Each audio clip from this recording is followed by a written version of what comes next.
Chapter 1. The copper taste of blood flooded Odelia's mouth. She hit the cobblestones hard. Dirt coated her bruised cheek as another booted foot connected with her ribs. Pain flared, sharp and blinding, but she did not cry out. She simply curled tighter around the bundle of crushed healing herbs clutched to her chest. Scentless trash, a local alpha spat, his boots scraping against the dirt, a useless, broken thing stealing from her betters. The crowd gathered around the market square laughed. They enjoyed the cruelty. To them, she was an anomaly, a shifter without the scent of a wolf, a girl without a pack, existing only as a target for their primal frustrations. Odelia kept her eyes on the ground. She forced her breathing to slow. The wild, lethal thing buried deep within her blood thrashed against its cage. It begged to be let out. It begged to tear these men into ribbons. She bit her lip until it bled, holding the monster back. A sudden deafening roar silenced the market. The earth trembled beneath Odelia's palms. The crowd parted like water. A towering carriage crafted from polished obsidian rolled into the square. The royal crest of the Alpha King gleamed on its doors. The imposing dire wolf pulling the carriage snapped its jaws, halting the procession. The carriage door opened. King Viggo stepped onto the dirt. He was a monument of ruthless power. Dark armor clung to his broad shoulders. A fur cloak cascaded down his back. His amber eyes swept over the terrified crowd, cold and absolute. Then his gaze snagged on Odelia. He stopped. The wind shifted. Viggo inhaled. His heart performed a violent, unexpected stutter. He caught a scent. It did not smell like a human, nor did it hold the musky signature of a wolf. It smelled of midnight rain, crushed lavender, and ancient iron. It was a scent that made the wolf beneath his skin claw frantically at his ribs. Mine, his beast snarled. Take her. Hide her. Viggo fought the sudden terrifying urge to drop to his knees. He masked his inner turmoil behind a wall of frost. What is the meaning of this disruption? Viggo demanded. His voice was dark velvet wrapped around a blade. The local alpha dropped to his knees, trembling. My king. She is a thief, a scentless freak. Viggo stepped closer to Odelia. He looked down at her battered form.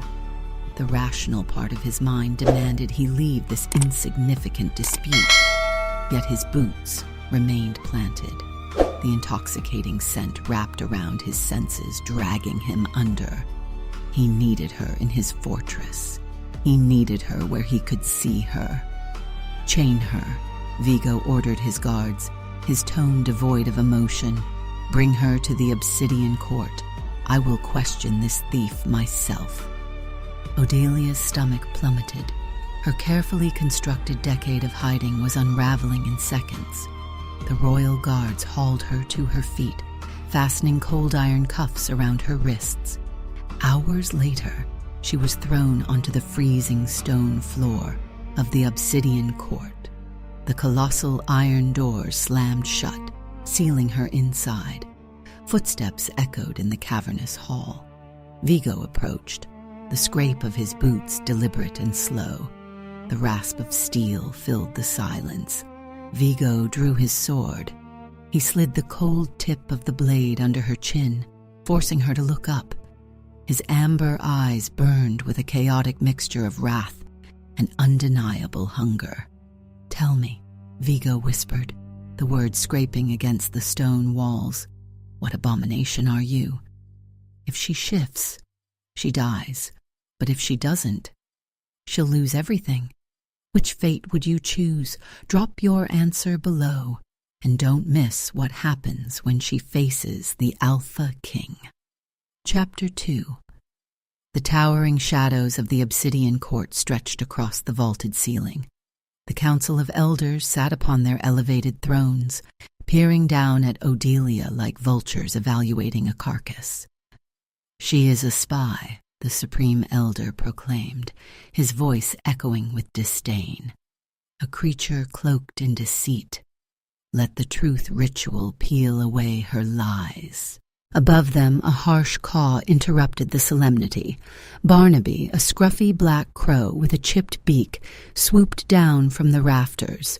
He opened his talons, dropping a rusted iron key directly onto the helm of Captain Garrick.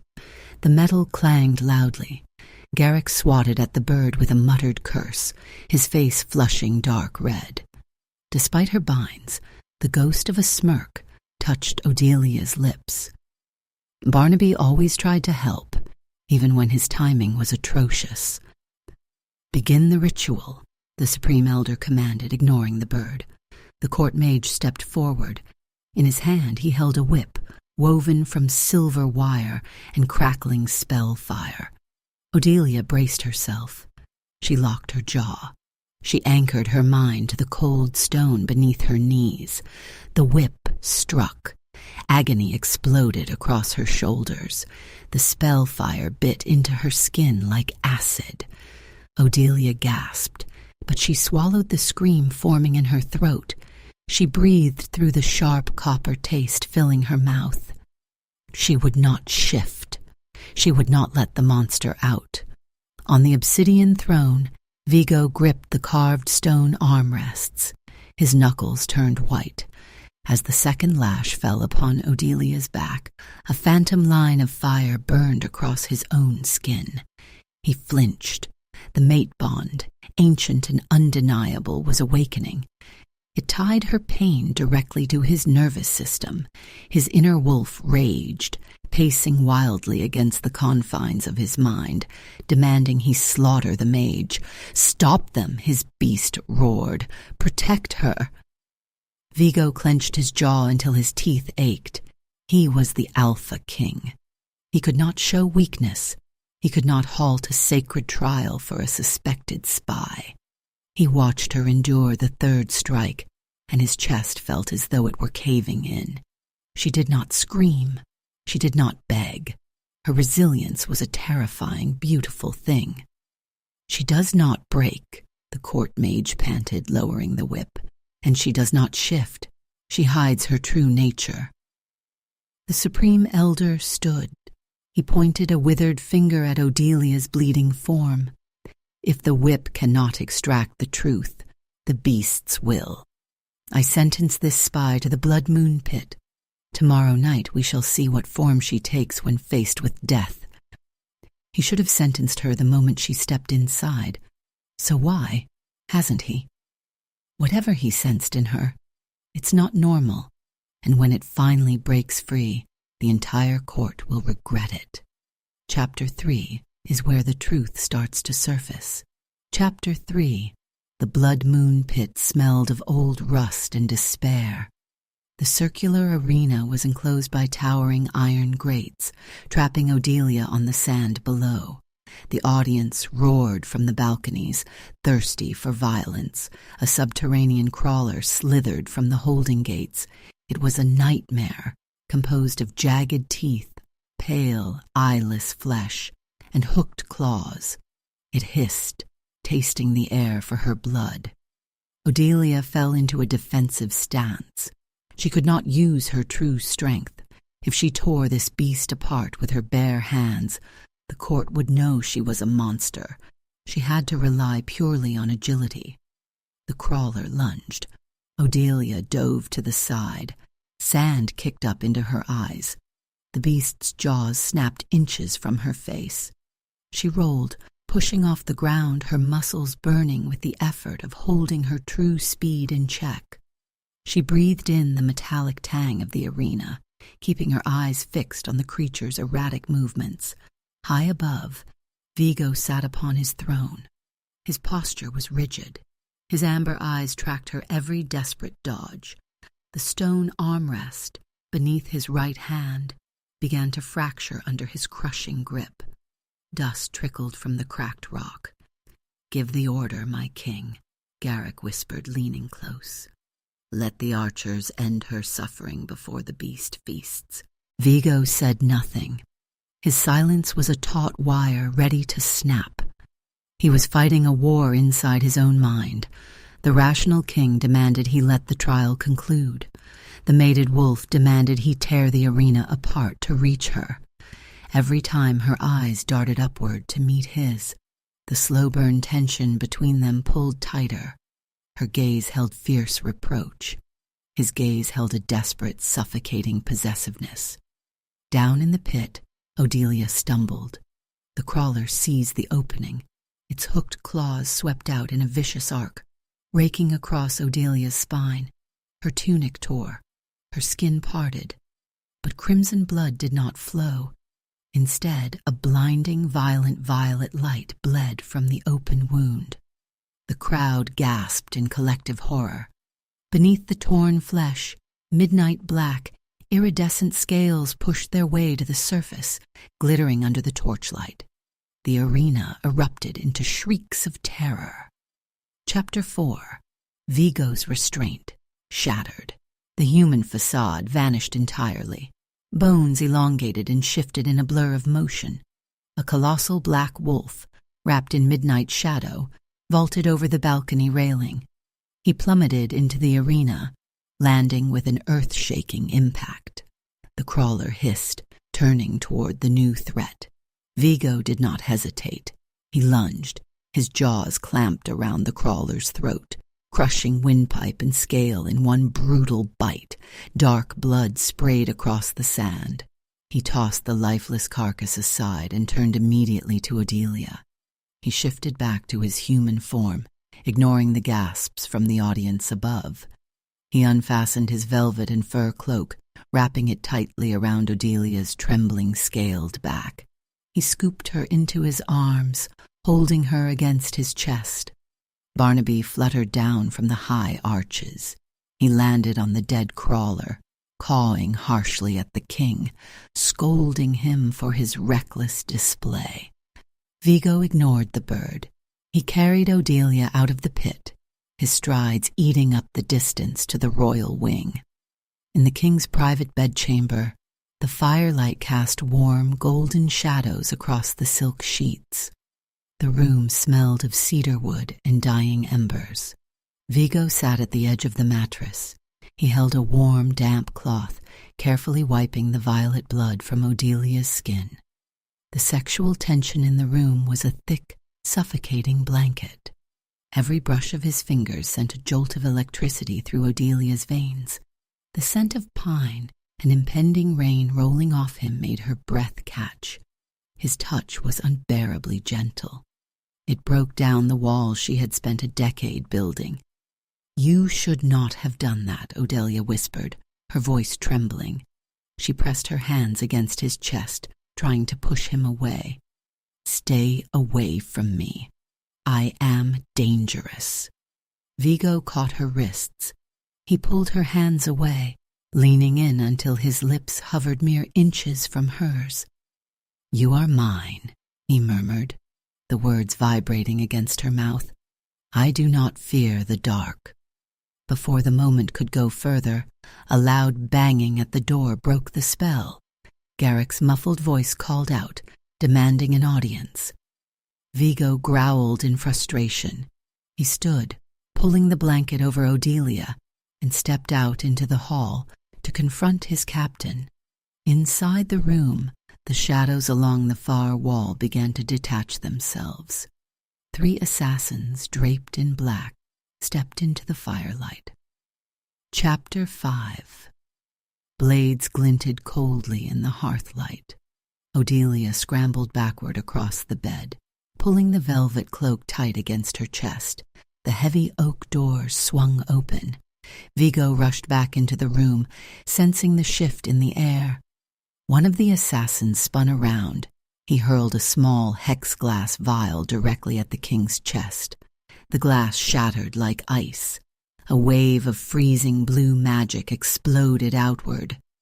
Viggo's muscles locked instantly. He dropped heavily to his knees, paralyzed but fully conscious. His amber eyes burned with helpless fury. The assassins turned their blades back toward Odelia.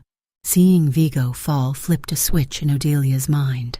The mate bond, still fragile but violently protective, demanded blood.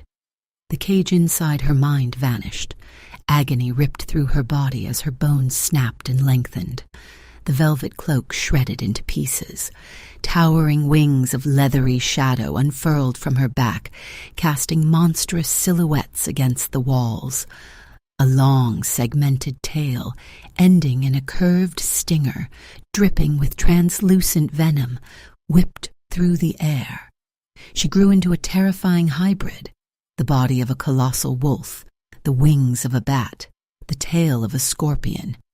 She was a manticore wolf, an ancient, extinct legend brought to life.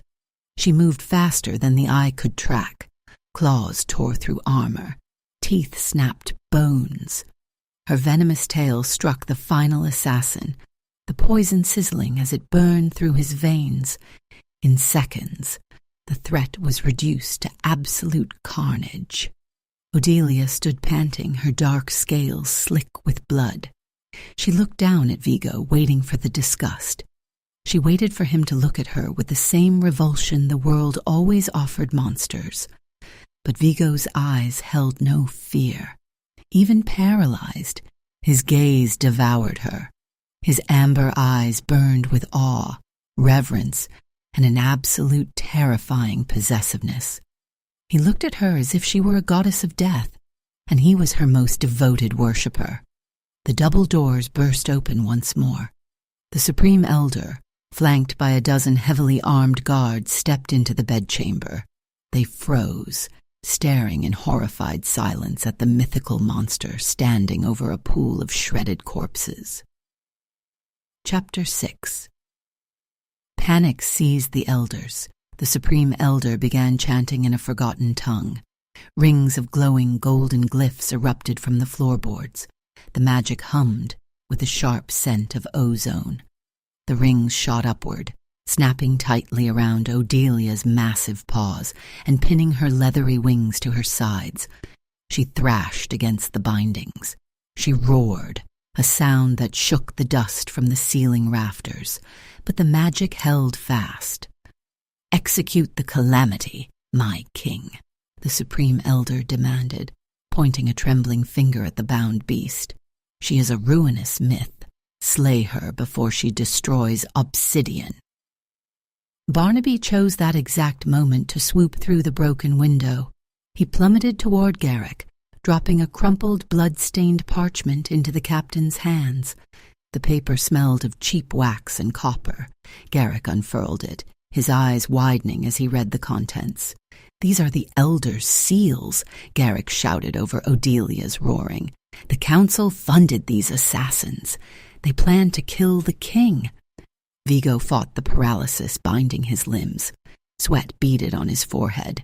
The mate bond screamed in his head, a frantic, bleeding siren urging him to move. He was caught between the collapsing stability of his crown and the bound, roaring woman who held his soul. The Supreme Elder sneered, realizing his treason was exposed. He reached beneath his robes and drew a jagged spear. The weapon hummed with a sickly green light, weeping with lethal dragon venom. "If the king is too weak to slay the beast, I shall do it for the realm," the Elder shouted. He hurled the venomous spear straight toward Odelia's exposed, bound chest. Chapter 7. Viggo's Alpha will shattered the magical ice in his veins. With a guttural shout, he propelled himself forward. He dove directly into the path of the flying weapon. The spear struck him with a sickening thud, burying itself deep into his abdomen. Viggo crashed to the stone floor, gasping as the green venom immediately began burning through his blood. Odelia's heart stopped. A roar of pure, unadulterated anguish tore from her throat. The sound was so devastating it shattered the stained glass windows lining the chamber. The sheer force of her agony overwhelmed the magical glyphs. The golden rings snapped into sparks. She broke free. She shifted back to her human form before she even hit the ground, crawling desperately across the stone to reach him. Viggo lay gasping, his skin turning a sickly, pale shade of gray as the dragon venom worked its way toward his heart. "No, no, no," Odelia sobbed, pulling his head into her lap. Tears fell from her eyes. They were not normal tears. They were glowing, opalescent drops of liquid starlight. The tears landed directly on the weeping green wound in Viggo's stomach. A warm rush of life bloomed across his skin. The tears sizzled against the venom, neutralizing the poison instantly. The torn flesh began to knit together, closing the fatal wound, leaving only smooth, unblemished skin behind. As Viggo drew a deep, clear breath, the soul bond snapped fully into place. It clicked like a heavy lock turning in a bank vault. A shock wave of pure, invisible energy blasted outward from the two of them. The concussive force threw the traitorous Supreme Elder and his loyal guards backward, slamming them hard against the stone walls. Together, Viggo and Odelia rose, the king and the manticore. They moved in perfect lethal synchronization. Within moments, they dismantled the remaining guards securing the room in absolute silence. Chapter 8. Ash drifted through the air from the shattered windows. The smell of blood and ozone lingered heavily in the ruined bedchamber. Viggo stepped forward. His royal robes were ruined, torn and stained with combat, but his presence had never been more absolute. He walked over to where the Supreme Elder groaned on the floor. With one decisive stomp of his boot, Viggo brought his heel down on the Elder's fallen wooden staff. The wood fractured and splintered into useless pieces. He turned his back on the traitors. He walked to Odelia and pulled her firmly against his chest. The entire surviving court, who had rushed to the doorway hearing the commotion, watched the scene trembling in terror. Viggo dipped his head. He brushed aside the dark hair resting against her neck. His teeth grazed her jumping pulse point, a gentle promise before the claim. He bit down. A sharp grounding pain melted immediately into a wave of absolute belonging. The claiming was complete. Viggo lifted his head, his lips stained with a single drop of her blood. He turned his burning amber eyes to the gathered nobility in the hallway. "She is my mate," Viggo declared, his voice a low, terrifying rumble that promised death to anyone who disagreed. "She is the Luna of Obsidian. Whisper a single word against her, and I will burn this court down to the bedrock." No one dared to breathe. Above them, Barnaby fluttered down and landed squarely on Captain Garrick's armored shoulder pad. The bird cawed softly. Garrick merely sighed, accepting his new, highly chaotic life in the Royal Guard without complaint. Viggo turned Odelia in his arms. He backed her up against the edge of an overturned chair, uncaring of the mess surrounding them. The room was cold, but their kiss was a consuming, undeniable fire. She spent 18 years hiding who she was. And in the end, she didn't just survive the Alpha King's court, she changed it forever. But some truths come with a price, and not every scar can be seen. If her story touched you, don't let it end here. Like, subscribe, and tell me, would you have made the same choice?